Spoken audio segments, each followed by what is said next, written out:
Hi, my name is Elizabeth Atterbury, and I'm an artist based in Portland, Maine. I make sculptures and prints and low-relief wall pieces, all of which are included in Letters and Souvenirs, my third solo show with Document. I'm interested in language, ritual, objects, and object arrangement, and the work that I make tends to spin out from one of these channels of interest. I came to sculpture by way of photography, making props to take pictures of. Over time, my props declared themselves more as objects, documented by but not really transformed by the camera. At the time, I was looking at images of artifacts, forms largely unknown to me, placed into specific configurations. I fell in love with the pictures and also with the objects in the pictures. This eventually led my attention to thinking about the different ways we move things around into arrangements, intentionally and also less self-consciously, on a dresser, inside a briefcase, on a windowsill, in a museum vitrine. In the last few years, I have been appropriating and remaking forms that come from my own world: a tennis court, an eraser shield, a clothespin spring, a red frame pulled from a Chinese calligraphy practice book, the base of a wooden sandal, a ceramic peanut given to me by my mother when I was a kid. All of these forms carry associations and meanings, and in their remaking undergo a change for me, becoming something new, snapping in and out of focus.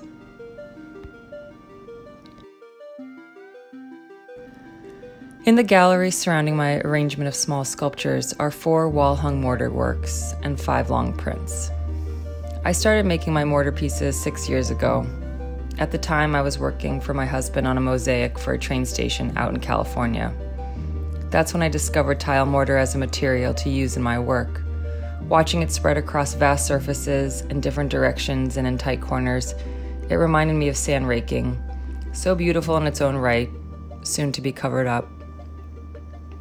The mortar pieces go through a series of repeated transitions from whole to fragmented back to whole again. They start as drawings. The compositions are transferred to plywood and cut up on a bandsaw. Using a notched trowel, I rake each piece with mortar one at a time before puzzling the picture back together again. Material is lost when the board is first cut up, leaving voids in the final reassembled piece.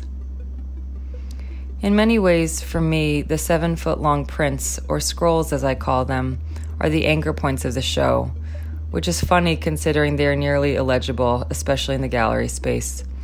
But under certain lighting situations and at particular angles, the seemingly blank paper is actually a shallow, dimensional field of embossed shapes. These scrolls have been some time in the making and would not be possible without Wingate Studio, where these prints and all of the monotypes I have made have been printed. In 2017, I was lucky enough to be invited to work with them. The scrolls are the 5th project we have worked on together. The previous groups of prints combined sheen collé with embossment.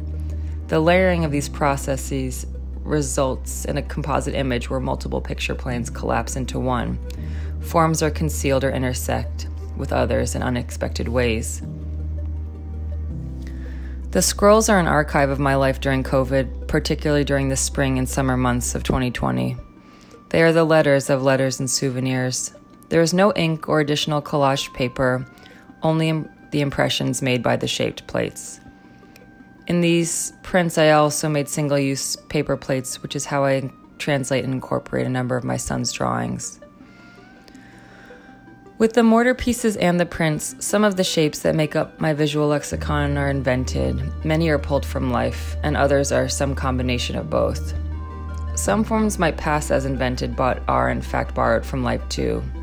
For instance, there's this curlicue that shows up in both the mortar pieces and the monoprints that I could see as being mistaken as one that's invented. And in a way it is, as it's an extracted stroke from a Chinese character that made up my mother's name.